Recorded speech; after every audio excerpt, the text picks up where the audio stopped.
Hello everyone, hope you guys are doing well. Welcome back to FPL Fran. Today's video is going to be the Game Week 30 cheat sheet. As you guys know, the cheat sheet series is one where we look at the price point of all players in all positions in FPL and sort of rate them by their efficiency, looking at the next few game weeks and specifically, of course, looking at wider FPL strategies. So not focused, of course, on a specific wildcard strategy or anything like that, but just subjectively how good a certain pick is over the short to medium term, as well as potentially even the long term if they're that good. So obviously the landscape that we have now is we have the fixtures for Game Weeks 34 and 37. I've already sort of illustrated what I think about the landscape in terms of my transfer plans. So I think for managers who are interested in listening to that, of course, the transfer plans video has already been uploaded. However, of course, if you are someone who's pursuing a chip strategy still, I think the simple thing is that you have two options, in my opinion, right? You have wildcard 30/31, free hit 34, bench boost 37 as a combination, or you just go with a free hit 34 and a bench boost 37, and you continue to navigate if you've wildcarded already. If you, let's say, don't have any chips remaining or you just have bench boost left, I think what you have to do, of course, is understand that you'll probably have to create a squad that's a little bit more well-rounded than most, right? So in the short term, go for your Liverpool, Wolves, and Arsenal players, and then navigate 34 quite well, and then manage to sort of bring back some Spurs players just in time for Game Week 37, and hope for the best with the bench boost there, where you can maybe take some additional hits and then create a really well-rounded team to end the season with. Anyways, you'll be carrying your Liverpool and Arsenal picks, will still be very, very good for a Game Week 38, for example. So that's sort of general FPL strategy. I think, of course, the last and the most alternative strategy is if you've free hitted on 29, wildcard 35, I think, is extremely strong on top of bench boost 37. So that for me is where the strategies lie. Let's go into the cheat sheet and let's have a look at the changes. So the biggest change in terms of the midfield position this week is we have Sarabia joining the cheat sheet. And part of this, of course, has been precipitated by a lot of these injuries from this Wolves team. We know that Hwang is due to come back around Game Week 34, but, being due to come back on Game Week 34 probably suggests that he's not very fit. And it probably also suggests that, let's say, Sarabia, for example, is likely to sort of maintain a starting position within this Wolves team in the short and medium term. So what I like about a player like Sarabia is if you can have a look at his fixtures heading towards 34 and even including 35, actually, outside of the Aston Villa game, the fixtures are brilliant for Wolves. So a team like Wolves this season, who have definitely overperformed slightly, who now has a Sarabia in terms of a penalty taker and a set piece taker at 4.7 and also doubles on 34. I just think he's an elite pick right now. Garnacho, Palmer, these are season keeper type players. Obviously, Palmer is a level above anyone really in this sort of price point, and that's simply because I think Palmer has just been ludicrous this season. I don't think we've had such a great FPL gift any recently, and at this sort of price point, he's just going to be green for the rest of the season. He doesn't have blanks, and so, of course, you're just looking at even more doubles, potentially even triple captaincy opportunities if you're someone who's saved the chip so far. As far as Douglas Luiz and Bailey, even though the Wolves game at Game Week 30 and the Brentford game in Game Week 32 are really good, what I think is the reality is you probably still want to shift off these players, right? At 5.7 million, you're probably better off with saving a little bit of money going into the likes of Garnacho or going into the likes of Sarabia in the short term. This will hopefully allow you to navigate the Game Week 34 quite well. Or if, let's say, you're planning a free at 34, maybe, of course, you could actually continue to keep Douglas Luiz and Bailey. But in my opinion, the fixtures only get worse after Game Week 32. So from an Aston Villa point of view, there's no real reason to actually keep some of their assets, particularly if you're going to carry them to Game Week 31. You'll play them for Game Week 30, and then 31, I think, is a great opportunity for a lot of people to jump onto your Salahs of the world, your Darwins of the world. And that's why, of course, I think we preemptively drop them now, but it's just being wary that ultimately they're not amazing for FPL going forwards. And then in the 6.x sort of price point, we have Gordon, Eze as well, who's actually risen towards the top here. We've seen Eze play a couple of games of football now. That's nice. He's had an international break to rest. Now, of course, this was very similar to the situation where he got injured within the Sheffield United game. So obviously, fingers crossed for Eze to actually make it fine. He is a very good player at a very good price point as well, and someone who, of course, doubles in Game Week 34. And what's nice, of course, is that his Game Week 34 doubles are actually elite. So I think Everton have amazing doubles. Crystal Palace do as well, just because they have two home games, which I like a lot, compared to, let's say, Bournemouth, who unfortunately have two away games. Even though that still makes Solanke a wonderful pick, from a defensive point of view, of course, that's nice. As far as Eze, it just makes a lot of sense if you want to focus on a transfer in the short term for someone who can actually give you a lot of value in Game Week 34. You could either wait, for example, for just Game Week 34 to bring him in. I think Son to Eze is going to be a very popular sort of hokey-cokey transfer that a lot of people will be looking at, just because Son will blank on Game Week 34. And maybe if you don't have any transfers to make in the meantime, let's say you own a midfield that has Saka, Foden, Palmer, Salah, these sorts of types of players, and you have Garnacho, for example, things like that. You don't really need Eze pressingly right now, but of course, if you have space for Eze, I would go for Eze. Otherwise, Game Week 34, as I said, is the next best opportunity really to do so, because you probably won't be needing to sort of force transfers towards Eze on Game Week 31.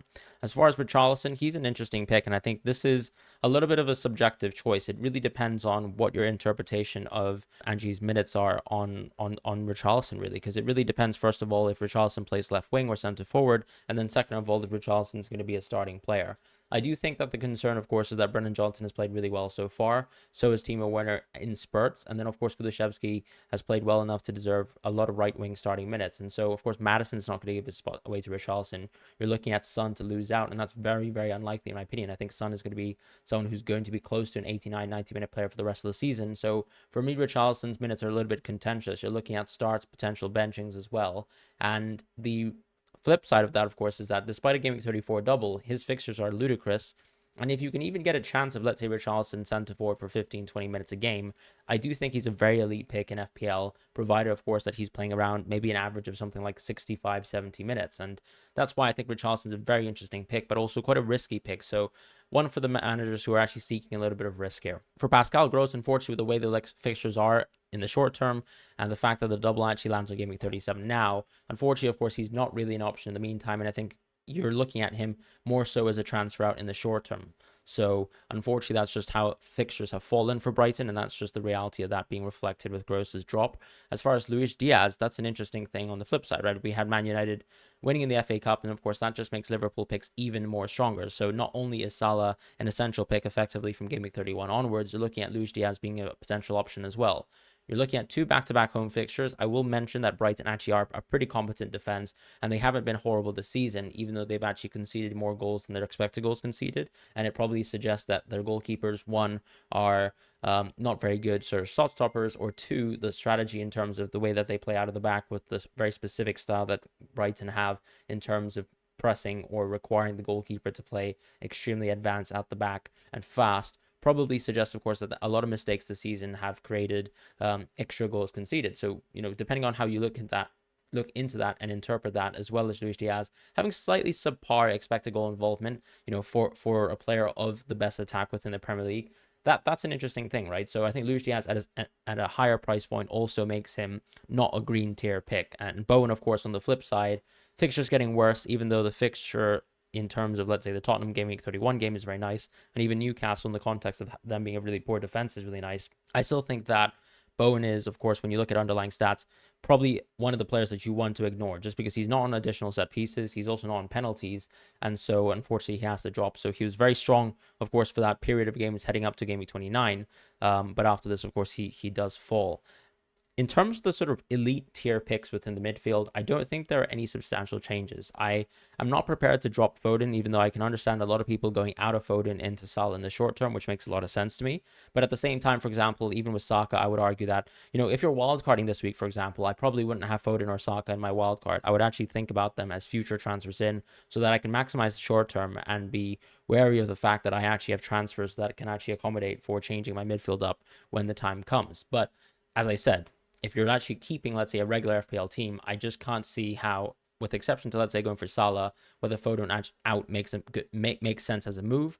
With Saka, even less so. So those are sort of my thoughts in terms of those two players. Otherwise, of course, Maddison and Son is still green tier picks for me, because I think the way Spurs fixtures work, you're still looking at keeping these Spurs players up until basically Game Week 33. Then you can reassess, of course, whether you or not you want to keep them.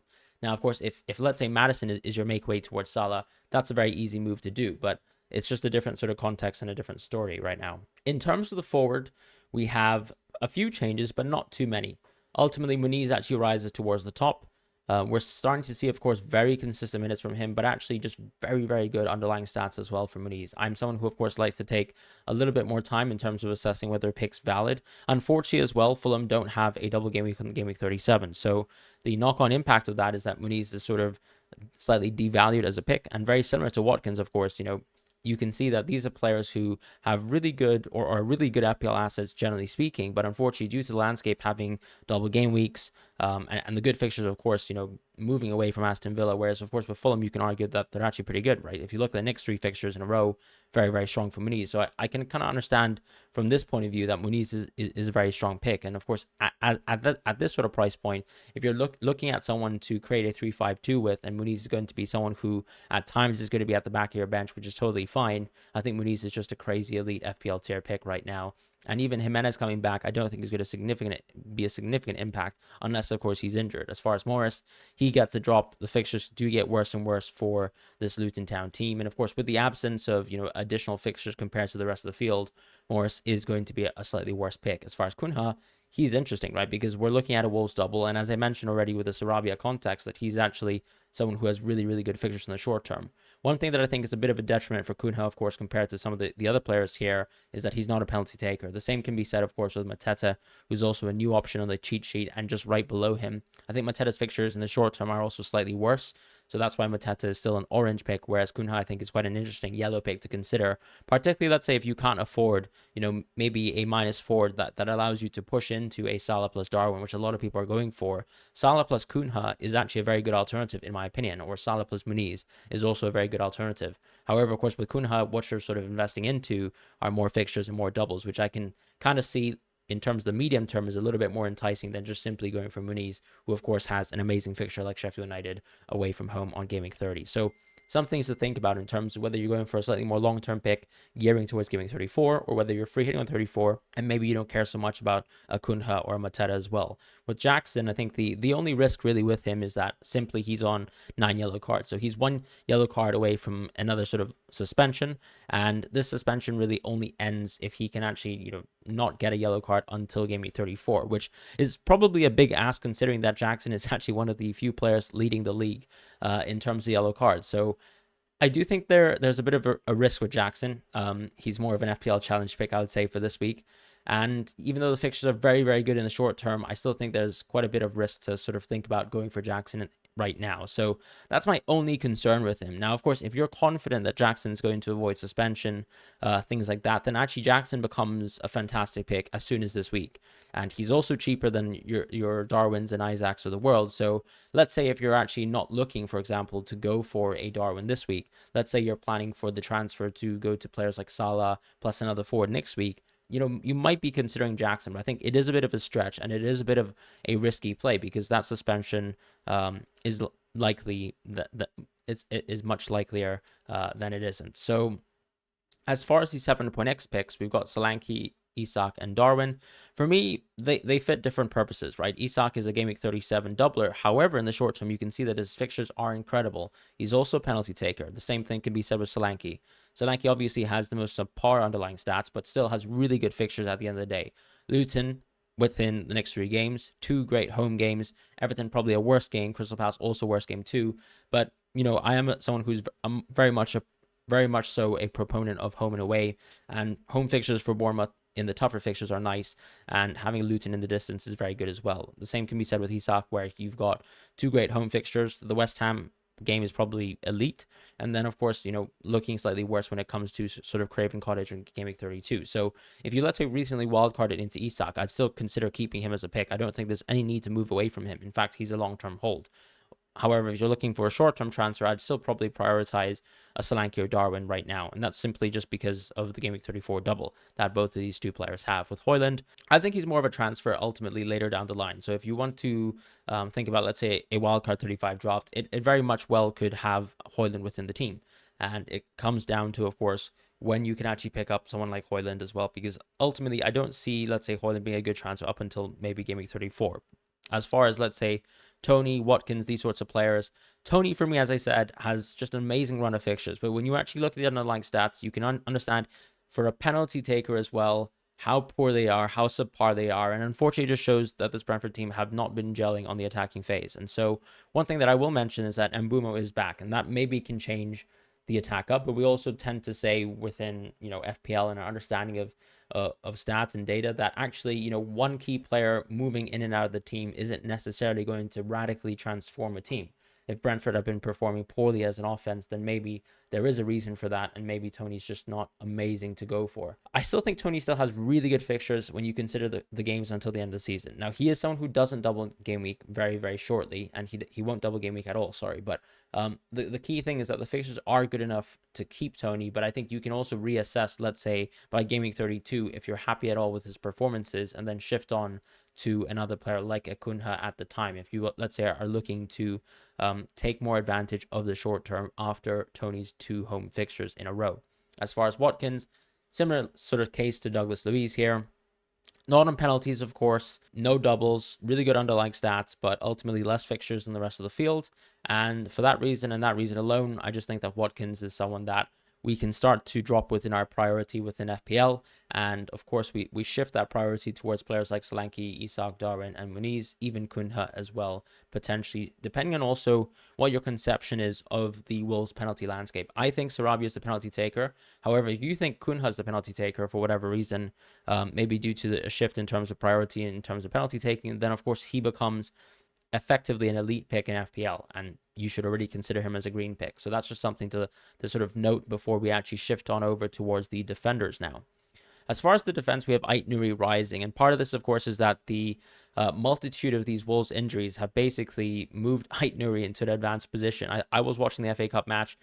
At times, you could argue that he was even the centre forward of the team, basically a sort of free roaming player for the team, for the attack as well, more geared towards, of course, the left wing at this moment in time, but just brilliant, of course, in terms of having an FPL asset who plays for a slightly poor defensive team, but someone, of course, who can bring you a lot of attacking dividends. And I can only expect that his expected goal involvement is going to shoot up as the season goes on. As far as Gusto, I think he's a brilliant pick. Same with Udogi. Lascelles is new due to the Botman injury. Of course, he has had a season-ending surgery, so that's going to have a huge impact in terms of Lascelles. Why? Because of course, in terms of game week 37, if you're looking for someone to double Newcastle, Lascelles is probably your man if you're looking to sort of cheapen up. The same logic can of course be applied to someone like Van Heck too. Van Heck, unfortunately, though, just has really bad fixtures in the short term, whereas Lascelles, of course, has good fixtures in the short term, and, of course, double in gaming 37 in the distance. With Castagna, you also have really good short-term fixtures. Once again, similar to Muniz, it's a case of where you have a player that has really good fixtures but doesn't have doubles. So it comes down to what your valuation of Castagna is, and of course how good you think this Fulham team are. Of course, when you look at expected goals conceded, it's not necessarily the case that Fulham are actually a very, very good defensive team. However, for the last 2 seasons, they are one of the few teams who have actually consistently overperformed from the defensive point of view. So maybe that is something to be said about Fulham. But if you have faith in Castagna, of course, he's an interesting pick, and so is Robinson, of course, at the same time. So something to think about right now in terms of the Fulham defender and whether you actually have space for one of them within your team. With Munoz, he's been a new pick as well. I added him last week as well, and he, of course, is just going to be a great FPL asset going forwards. The reason why is because of that Game Week 34 Crystal Palace double, but also just decent short-term fixtures in the distance. But then also Crystal Palace's historical stats being very, very good, geared towards defense. So when you think about the Game Week 34 doublers, as I said, I think Bournemouth have probably the worst double. Wolves not too far behind. Crystal Palace with a much better double, and even Everton, of course, even though they don't double on Game Week 34. And Everton, of course, who are also doubling in Game Week 34, probably with the best double, just because their one home fixture is that crucial, great game there with really good clean sheet odds. As far as your Branthwaite, of course, that's why he's up there. I think you can also consider a Mikolenko or Tarkovsky.